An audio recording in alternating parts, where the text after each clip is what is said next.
Hello, this is Simon Brew. I'm the editor of Film Stories magazine, and a very warm welcome to the latest episode of the Film Stories podcast.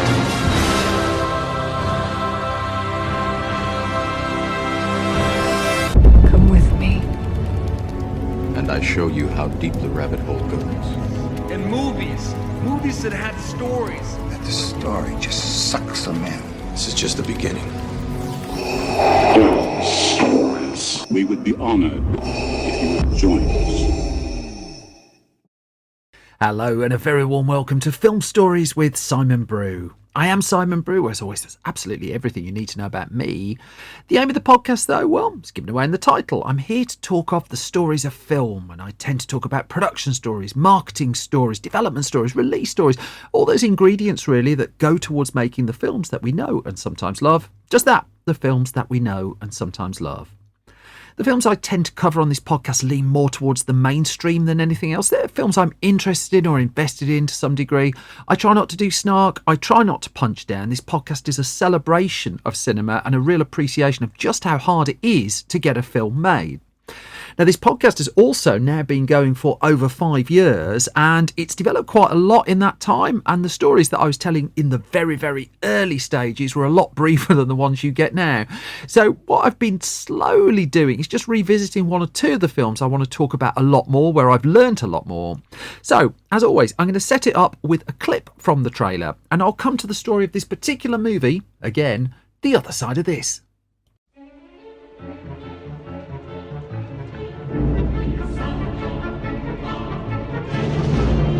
I've been down here too long. It's time for me to ascend. From the sewers of Gotham, a new villain emerges.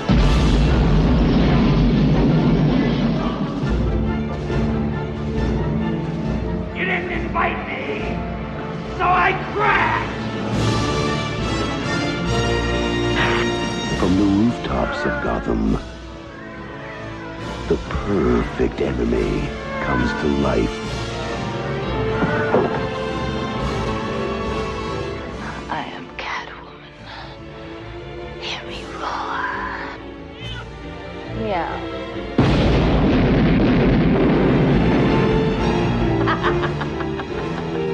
And the only one who can save this city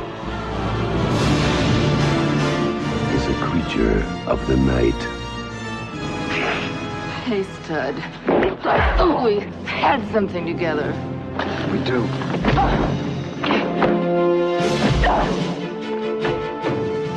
While she craves a romance.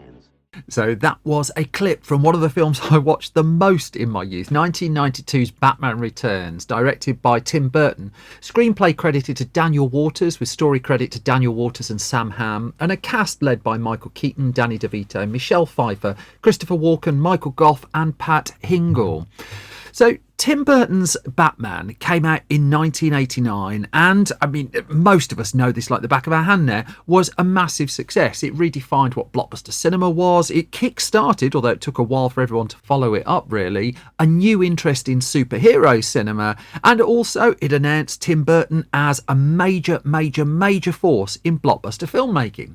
The one person who didn't seem particularly pleased about that was Tim Burton, because he was open fairly quickly about the fact that the idea of doing Batman 2 was not something massively interesting to him, that the 1989 film had physically exhausted him, that there were an awful lot of cooks on that project. He was taking input from people that I don't think he particularly enjoyed taking input from. I've covered the film before on this podcast.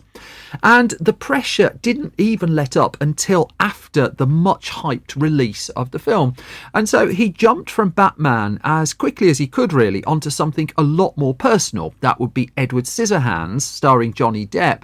And so he was on a promotional tour for that, and he was being asked about Batman 2, and he was talking even then about how it was the movie that he made that he'd felt least emotionally close to, that he was more distant from him. And whenever I come to a Tim Burton story on this podcast, I just go to the key text, which is Mark Salisbury's excellent book, Burton on Burton. And in there, Tim Burton explains, he said, I didn't want to do the Batman sequel initially because I was kind of burnt out. out and I didn't know what I could bring to it. And he said, it took me a long time to get interested in it again. And part of it was all those big weird circumstances, like not having a minute, working 7 days a week under really harsh conditions, not having a chance to think, not having the script sorted out. And he would reiterate, it's the one movie I feel more detached from than the others. Now, just because Tim Burton wasn't instantly declaring he was interested in doing Batman 2, well, it wasn't going to stop Warner Brothers, that was sitting on an enormous mountain of money it had made from the first film. And so Sam Hamm, who had penned the first Batman film, along with Warren Scarron, he got to work on a first draft of what a new Batman movie would look like. Now, this was an era before stars and directors being signed up to multi-contract deals. And so when Hamm was starting to write his script, I mean, Michael Keaton wasn't even signed up to reprise the role of Batman. And so there was conversation really about, do you want this film to continue the story of the first Batman? Do you want it to go completely independent? And the early drafts and the early work were, it would be a continuation. It would pick up where the first Batman left off. Now, Burton was still engaged with the process and Warner Brothers wanted him back. And so he took a look at the script that Sam Hamm had written, but he wasn't really winning him over. Now, instead, what he was drawn to was the idea of bringing a character like Catwoman into the mix. A character just morally a lot more ambiguous. Are they a good person? Are they a bad person? Just where the lines weren't particularly clear. And so it was producer Denise Denovi who suggested instead, why not talk to this screenwriter Daniel Waters, who had just enjoyed success with the dark hit Heathers, starring Christian Slater and Winona Ryder. And so Burton, in conversation with Daniel Waters, put forward the idea of Catwoman as the foe in Batman 2. Now, Waters got to this and got to it fast. And in fact, this would soon be fleshed out and there would be a version of this story that also brought the Penguin into the conversation too. In fact, Waters would develop a script that saw Batman against 3 villains. It would be the Penguin, it would be Catwoman, and also a power-mad businessman called Max Schreck. That name is a hat tip that some of you may be aware of. And Waters, going into the project, I mean, he admitted he wasn't really a fan of the 1989 Batman, but also going into it too, his brief was relatively loose, that he wasn't being given huge mandates by Tim Burton and by Warner Brothers as to what this should be, at least not at first. And so he could develop the story that he felt would fit a lot better. Now, the idea of 3 villains in a film, this was not an era where criticism was rife about villain-packed comic book movies. And so this, in fact, was arguably the first to do it, to put so many foes just in one film. I mean, the exception, of course, being the 1966 very campy Batman movie, which I've got a lot of fun, a lot of time for, with a lot of villains in, but not quite in the same mould as this. Burton would argue that of the villains chosen ultimately for the film, he found all of them interesting. Why wouldn't he put them in? I mean, there was this conversation about continue the idea of the relationship between Bruce Wayne and Vicky Vale from the first movie. Vicky Vale played ultimately by Kim Basinger, and in fact, the only narrative tissue that would link 1989's Batman with what became 1992's Batman Returns is a throwaway line about Vicky Vale. But it just wasn't really clicking with Burton. He too was wanting to do something standalone. And as it turned out, Michael Keaton was also far more interested in doing something standalone. So this all eventually became official in January of 1991, once Edward Scissorhands was out into the world, and the Los Angeles Times reported at the start of 91 that Tim Burton would indeed be back for Batman 2. Filming would begin in 1991, the film would be released in the summer of 1992, and Michael Keaton would be reprising the role of the Caped Crusader as well, landing a hefty pay increase for his troubles. And so the rest of the cast could start to come together as Waters continued to develop the script. Now, in the role of Catwoman, there was a lot of speculation as to who would take that on, and there was also a lot of interest now from A-list stars, both in music and also in film. And with some, I mean, you can understand why as well. This was guaranteed hit, an iconic character as well, and it's why names such as Cher and Madonna were thrown into the mix fairly early here. The first person I could find actively linked with the role of Selina Kyle and Catwoman is the singer Jodie Watley, whose name was very, very briefly mentioned right the way back in 1989. So the Catwoman chat was predating really where we got to at this point. But it was Annette Bening who would prevail and would be cast in the role. One of the people who would be hugely disappointed to miss out would be Michelle Pfeiffer. As you probably know, we're coming back to Michelle Pfeiffer shortly. But shortly after her casting, Annette Bening learned she was pregnant, had to drop out of the movie, and then one of the most famous stories of the development of Batman Returns would play out. Because Sean Young was originally cast in the role of Vicky Vale in the first Batman movie, but a riding accident and the subsequent injury meant that she had to withdraw from that film, which is when Kim Basinger came in. Now, Sean Young had her eyes really set on the role of Catwoman, and she was going to work hard to try and get the role. And she turned up at the Warner Brothers complex in Burbank in America in her own Catwoman costume. The story goes, the urban legend goes really, that she went on to the Warner Brothers lot to try and track Tim Burton down, and Tim Burton was apparently cowering in his office, locking himself in so he didn't have to see her. Print the legend is a little bit of that. It wasn't actually how it played out. Tim Burton just happened not to be in his office. But apparently Sean Young did manage to track down one of the bosses of the studio, Mark Canton, and also managed to track down Michael Keaton as well. And when she didn't land the role, she did the talk show circuit in the US, made a lot of noise about her lack of casting. But the problem here was that Tim Burton just didn't want her in the role, just didn't see her in the role. And when Annette Bening did withdraw as Catwoman, it was Michelle Pfeiffer who Burton zeroed in on. I mean, he never in the end met Sean Young, but instead he did have a meeting with Michelle Pfeiffer, and the pair quickly clicked. Also, Pfeiffer was really willing to commit to the weirdness of the role, things like putting a live bird in your mouth at one point, which she did during the production, and really going to the edges of the character. Now, she knew that taking on this role was an undertaking and a half, and she would launch into months of intense preparation and training just to get herself ready for the intense fighting sequences in the movie. While she was doing that, the rest of the casting could play out.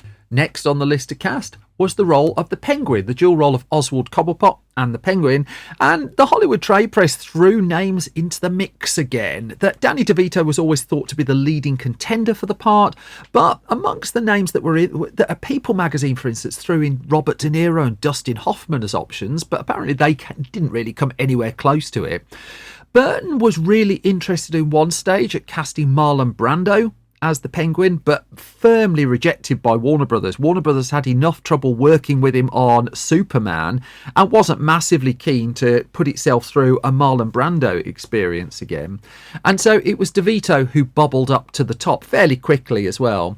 And DeVito had been a good friend of Jack Nicholson, worked with him on the film Hoffa for one. And so Nicholson and DeVito had a chat, and Nicholson very much advised DeVito, if you get the chance to do this role, you should take this role. I mean, Nicholson had made himself incredibly rich due to the very, very famous deal he struck to play the Joker in 1989's Batman. Warner Brothers wasn't going to pay that kind of money or do that kind of deal again, but still, it would pay handsomely to land the cast for its Batman film, because why on earth wouldn't it? This was the biggest film it had in development at this stage, and again, this was a surefire hit, surely. Now, once DeVito was on board, there was some rewrite work that was done primarily around the character of the Penguin, and it would be fair to say that Daniel Waters was not particularly interested in doing it. In fact, he pushed back on some of the changes that Tim Burton wanted, some of the changes the studio really wanted. Now, one of the conditions that Burton secured in returning to the world of Batman was he would have a lot more creative control over this, that he wouldn't have to take quite so many studio notes, he wouldn't have quite so many overbearing producers telling him what to do, and this could be a lot more of a Tim Burton film than the first Batman movie was. Still, that didn't mean he wasn't aware that he had to serve an audience. And so changes were suggested and Waters didn't want to do it. And so Wesley Strick, who'd been working on Cape Fear for Martin Scorsese, was brought in just to make some of the alterations. Now, Waters would reflect in a retrospective piece to Vulture that he was definitely more involved with the characters, but he says, but then there are these plot elements of the firstborn children of Gotham City that I had nothing to do with. I was like, what does that say? What the cluck is this bit? I think that's what he says. And he said, I realised, well, I didn't have much of a plot for Batman Returns. It really was kind of this strange film of strange people interacting in a city, and I didn't concern myself with the A to B of it, which is where Strick came in really, just to try and put a little bit more thread through the middle. Now, it should be noted that Waters would get total credit for the screenplay in the eventual Writers Guild of America arbitration, and Wesley Strick didn't, but it's known that Strick came in and did some of the surgery on the screenplay. Going back to the casting then, by March of 1991, Variety was now suggesting that the character Robin was going to appear in Batman 2, albeit under the name of the Kid. And the idea here was a little bit of setting the character up for whatever Batman 3 would turn out to be, and then bring Robin into that story instead. Marlon Wayans was reported as being cast, but the filmmakers denied that the character was ever going to appear, and Robin wouldn't appear in the end for another film. That would be a whole other story. For Max Schreck, there was a little bit of talk of David Bowie and of an offer going out to him, but quite whether he entertained it or how tangible that was is unclear really. What was clear was that Bowie was going to make Twin Peaks Fire Walk With Me with David Lynch instead, and so the name of Christopher Walken came up, and Burton would admit to being scared of the idea of working with Christopher Walken. But still, Walken did take on the role, and in fact would develop a working relationship with Tim Burton that would see them reunite a little bit further down the line. One of the advantages as far as Burton was concerned of where they were going to shoot the movie, I'll come to this shortly, but they decided to shoot in Los Angeles rather than London this time, was it meant that he could bring in more American-based actors for little roles, and one of them was Paul Rubens coming in effectively as the father of the Penguin. Now, Rubin, of course, had been the star of Tim Burton's first feature, Pee-wee's Big Adventure, but the role of the Penguin's father was actually offered to someone else first.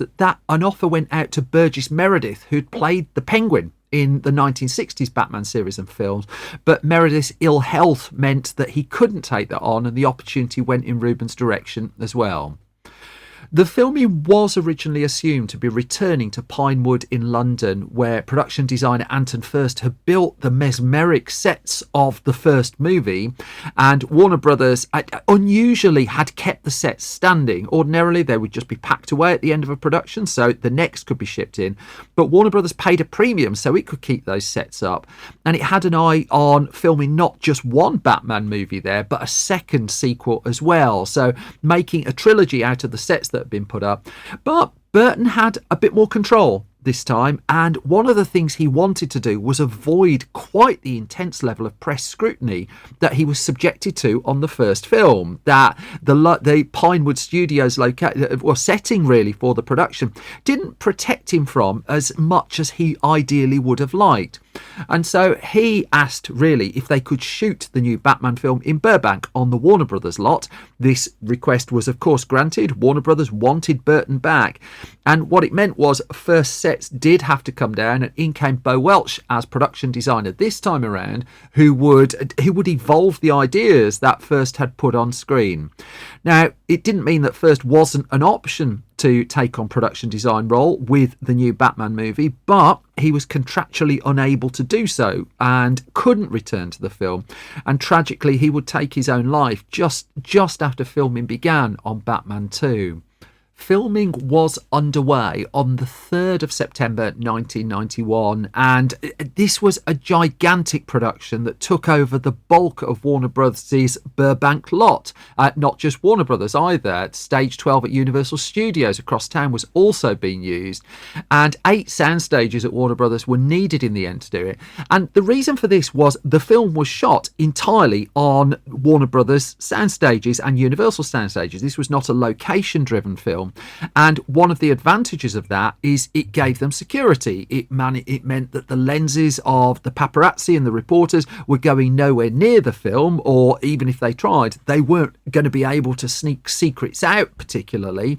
And this huge veil of secrecy was just drawn over the film. I mean, we knew who was in it. We knew who the villains were going to be. I mean, Warner Brothers would launch a marketing campaign that told us in no uncertain terms it was the bat, the cat, the penguin. Now, leaning into just the levels of press secrecy over the film, Premiere Magazine, the much missed American version of Premiere Magazine, did a set report for Batman Returns, put it on the front cover, not with pictures of the film or anything like that, but the front cover picture was Michael Keaton at the wooden door of the Batman set, beckoning people in, playing into the fact that this was a top secret movie and you weren't going to find anything else about it until people were ready to talk to you about it. It went as far as Danny DeVito, who would reportedly stay in character between all the way through filming, was said to not even be talking about the film with his family. That there was a level of secrecy and paranoia over leaking secrets that was right the way through the film. DeVito was going through hours of makeup a day. In fact, it got down to 3 by the end of the shoot, and he was watching a lot of movies while he was sat in the makeup chair. There was, despite all the secrecy that Warner Brothers had put in, there was one leak that one person managed to sneak a picture off the set of the film. Warner Brothers dealt with this in a very quiet and measured way by promptly hiring a private investigator to try and track down who had leaked the image, apparently not with success. But on set, the actors were going through a fair amount. Michael Keaton, for instance, he was back in the bat suit. Now, it was made slightly more comfortable. Apparently there was a zipper put in there so that Bruce Wayne really could do his necessaries when he needed to do them. But it was still a restrictive costume. Moving his neck was a bit of a job in itself. But it was still a little bit easier than the suit that he'd experienced on the 1989 film. Someone who didn't have it easier at all was Michelle Pfeiffer. No such comfort there. Her PVC Catwoman outfit was hugely restrictive, to the point where she could only wear it fully fastened up for short periods of time, do the sequences, and then just be allowed basically to breathe out. Not for nothing did she go through around 60 suits during the making of the movie, and the suits were not cheap to put together either. On the animal side of things, there were challenges there. I mean, the humans were having struggled, but the film also needed penguins, very visibly fake penguins at one point. But there were actual real-life penguins that were on the set of the film, as well as 30 puppets that were made for it as well. A bit of computerized stuff in there. And the practicalities of having real-life penguins on your set, and the penguins had to be relocated from the UK to America for the shoot, was you had to chill the sound stages down. That doesn't sound cheap in the slightest. And even though the film got a relatively clean bill of health over its treatment of animals, Burton has spoken in the past about just how important that is to him, there was some controversy over the fact that the penguins were put in a plane and sent across the channel, so there was a little bit of protest over that. Back to the humans, though, and a lot of the criticism of the film would be aimed, as it was with the first film, at the fact that the villains seemed to dominate it, that they were, certainly in terms of screen time and screen impact, they were far more interesting than Batman.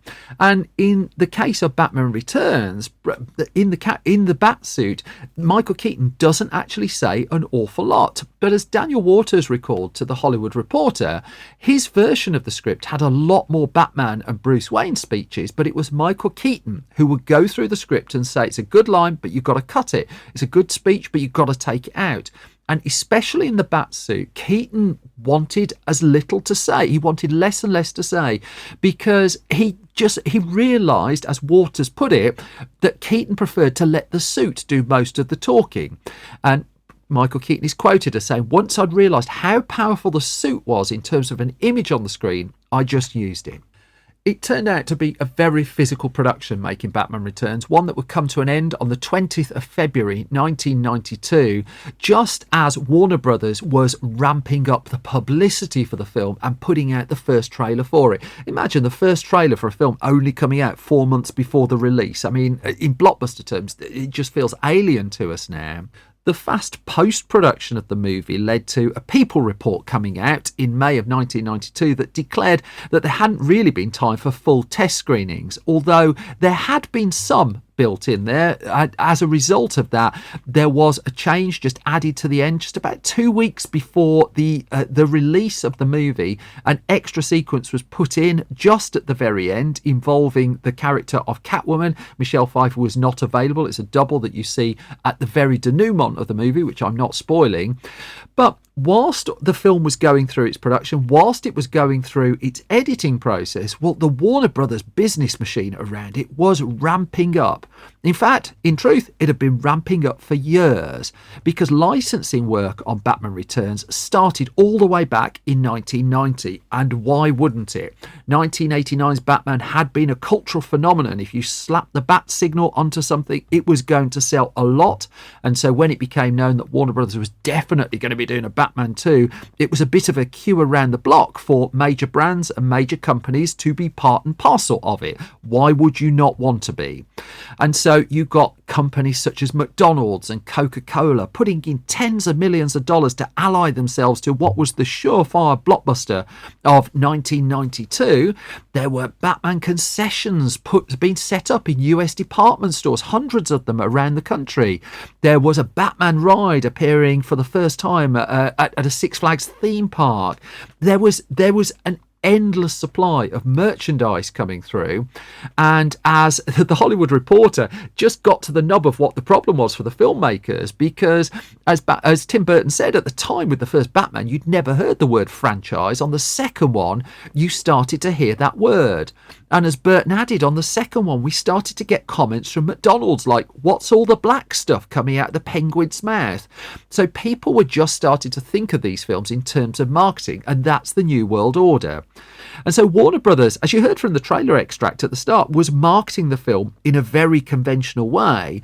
But what was becoming clear from the footage that had come through and from the post-production was that this was a lot more of a Tim Burton film.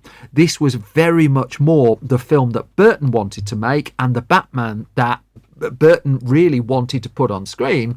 And so Warner Brothers, in its heart of hearts, must have known it had some degree of a problem here, because the film was going out with a PG-13 rating. It was playing to the broadest possible audience that it could, and yet the film itself was dark. Much darker than the first film, and very, very much not the blockbuster movie that Warner Brothers was really selling in its promotion. So, I mean, it went before critics, and the reception to the film was, I mean, it was all right. I mean, we're talking critical responses to blockbuster films, so it's never fully the make and break of a movie. But there was, I mean, the things that were being criticised were the very, very loose narrative to the movie. On the plus side, the characterisation, the style of it, that was getting plaudits, but there was a sense very early on that people were taken by surprise at just what they were being presented with. If the first Batman film was very much a Warner Brothers more mandated movie that played a lot safer with a blockbuster audience, well, the sequel just wasn't. And when it's talked about to this day, it is a really unusual, a really dark sequel that goes to the kind of places you wouldn't expect a summer blockbuster of this ilk, certainly not in the 1990s, to go to. But still, would the audience go for it? That was the next question. I mean, critics be damned, right? And the early signs were hugely positive, because just as the first Batman movie had set box office opening weekend records, so the second one did as well. The enthusiasm for the film was gigantic. The opening weekend, June the 19th to the 21st in the US, $45.6 million. That was an extraordinary number. No film had opened to that level ever before. And the early sign for Warner Brothers was, this is going to be hugely positive. We have another monster hit on our hands. I mean, tellingly, every other studio gave it a wide berth. There is, if you go through that box office chart for that weekend in the US, there is not another new major release. Instead, in second place is Sister Act with 7 million, which had been out for 4 weeks. Patriot Games, 3 weeks. House Sitter, starring Steve Martin and Goldie Hawn, that was the new opener the week before. That was now down to 4th. Lethal Weapon 3 had already given Warner Brothers one hit that summer, 6 weeks gone. The films that were rounding out the top 10 had been around for some time, right the way through to Basic Instinct in 10th place on its 14th week of release. The warning signs for Warner Brothers, though, came in two forms. Number one, there was a fairly quick backlash from parents who, when they took their kids to see the film with the Happy Meal and all the tie-in toys, were presented with something that they were not expecting at all and took a lot of explaining to certain children. Then there were the licensees who were looking at it and with a degree of what the hell have we got involved with? McDonald's, for one, was said to be horrified, but also McDonald's was contractually tied to it, that it was running this Happy Meal promotion with this really dark, twisted Tim Burton film for weeks. It couldn't suddenly cancel it. It had to press ahead, and it too was taking a lot of backlash from parents that it just wasn't expecting at all. Meanwhile, on the film's second weekend of release in the US, this is where the warning signs were just getting a little bit louder and clearer for Warner Brothers, because Batman Returns lost 44% of its business. Now, in modern times, that's not a bad number, but compared to the original Batman, well, it suddenly looked like the second Batman movie wouldn't quite have the same blockbuster, it wouldn't have the same legs, really. That Unlawful Entry, starring Kurt Russell, opened that second week with 10 million. Batman Returns still number one by a lot, but it would only just hold off the challenge of A League of Their Own on its third week of release. A League of Their Own opened with 13.7 million. Batman Returns was on 13.8. Boomerang, starring Eddie Murphy, was on 13.6. These weren't films that were playing for exactly the same audience either. But when Universal Soldier popped along the week after and helped itself to 10 million, A League of Their Own took the top spot, went from second to first, as Batman Returns was suddenly down to fourth place. These were disappointing numbers for Warner Brothers, even in the era where it was said that a sequel was expected to do 65% of the business of the first film, which I think was roughly what Batman Returns did in the US. There was a hope that this would blast out, that this would endure, that this would break the rules a little bit, and quite the opposite. It was a film that was still huge, just not as big as the first movie. Had Burton made them the other way round, or certainly if the box office returns had come the other way round, champagne all round. But it gone from a high of 250 million for the first film in the US to, well, Batman Returns would top out at the US box office with a total in the end of 162 million, and that was a long way down. Overseas, it would add 100 million. I mean, this was not a failure. The film had cost about 80 million to make, very expensive, sure, but it was going to make the profit, and the home video release did very well, thank you very much. But alarm bells at Warner Brothers. This was not what it was expecting, and as the word of mouth started to drain, Warner Brothers started to reassess its plans for Batman 3. Now, Burton, in retrospect, would argue that Warner Brothers wasn't really a fan. In fact, going back to that Mark Salisbury book, he just says, I don't think Warners were very happy with the movie. That's my feeling. He said, I'd put them through a lot, but I was just trying to give them a good movie. And Burton also was fairly upfront, fairly early on, that Batman 3 was not of interest to him. Even though they'd seeded where a third film could go, that Billy D. Williams was in place as Harvey Dent for a potential Harvey Two-Face villain in Batman 3, well, Warner Brothers was looking at an about turn. Because as in the Hollywood Reporter retrospective piece, Burton says, I don't know if any of my ideas for Batman 3 made it in. He said, I realised halfway through my meeting with Warner Brothers, they didn't really want me to do the movie. They kept saying, don't you want to go back and do a movie like Edward Scissorhands, something smaller? And Burton asked them outright, you don't want me to do it, do you? And the truth is, no, they didn't. Because what they wanted to do was find that audience from the first film again. They wanted something where they could more easily sell product to licensees. And in the end, what they wanted was the Joel Schumacher directed Batman Forever that would be, well, let's just say it would lead to far fewer complaints from parents, far fewer crying children, just it would impress far fewer Batman fans. What's interesting about Batman Returns is, as much as it was ranked to critical, well, a slight critical disappointment, but certainly financial disappointment on its release, it is a film that is talked about a lot. It was quite notable that when its 30th anniversary came around last year, this has been recorded in November 2023, there were a lot of pieces writing about the film and just really what a standout, quite special sequel it is. As Daniel Waters would note, one of the criticisms put to him was, it's a Batman movie for people who don't like Batman, and he completely took that criticism on board. I like Batman. I like Batman Returns an awful lot, and history has proven that in this case I'm not actually alone. If you like this podcast and wouldn't mind giving it a bit of support, firstly, thank you. Secondly, there are three main ways you can do so, short of listening to it, and I'm very grateful that you're listening to it. If you want to put some money in the pot and financially support this podcast and all that goes into it, then if you head to patreon.com/SimonBrew, what you get there is, in return for putting some funds in, you find out the gossip of what we're up to behind the scenes. You get the podcast early, pretty much every week. You also get the podcast completely ad-free too. So that's patreon.com/SimonBrew. Costing you absolutely nothing is to subscribe to the podcast at your podcast home of choice. For I can't tell you how valuable this is to independent podcasts, because it's things like that that affect the algorithms and the metrics and all the fancy stuff I don't quite understand, and help get podcasts like this noticed. And the other way too is, if you can leave ideally a hugely positive review, that helps me a lot too. Meanwhile, Film Stories isn't just a podcast, it's also print magazines as well, proper old style print film magazines. And what we champion through Film Stories magazine is kind of the cinema that's been neglected a little bit while the glare's been on all the superheroes. I like superheroes, but they're covered extensively elsewhere. Instead, we seek out kind of the films that just really, I think, deserve a little bit more limelight.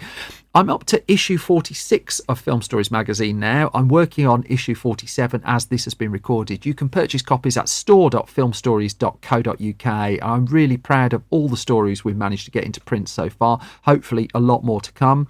And then we've got Film Junior magazine, a very special place in my heart for this one. This is, to my knowledge, the only print film magazine for young film fans, primarily written by them as well. I'm doing some fundraising for that too at the moment, but if you go to store.filmstories.co.uk, you can pick yourself up a copy.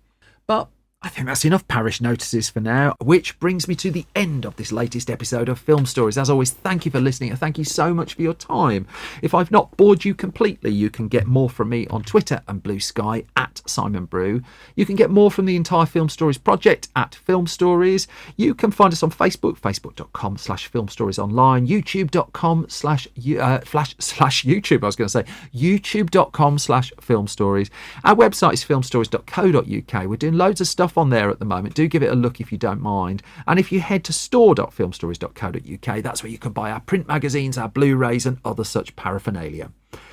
That's it though for this episode. I'm going off to watch another load of films now, and so that leaves me to say that the main thing is, as always, you all stay safe and well. Thank you so much for listening. Thank you for your time. I will be back soon with another bunch of Film Stories. Ta-ta.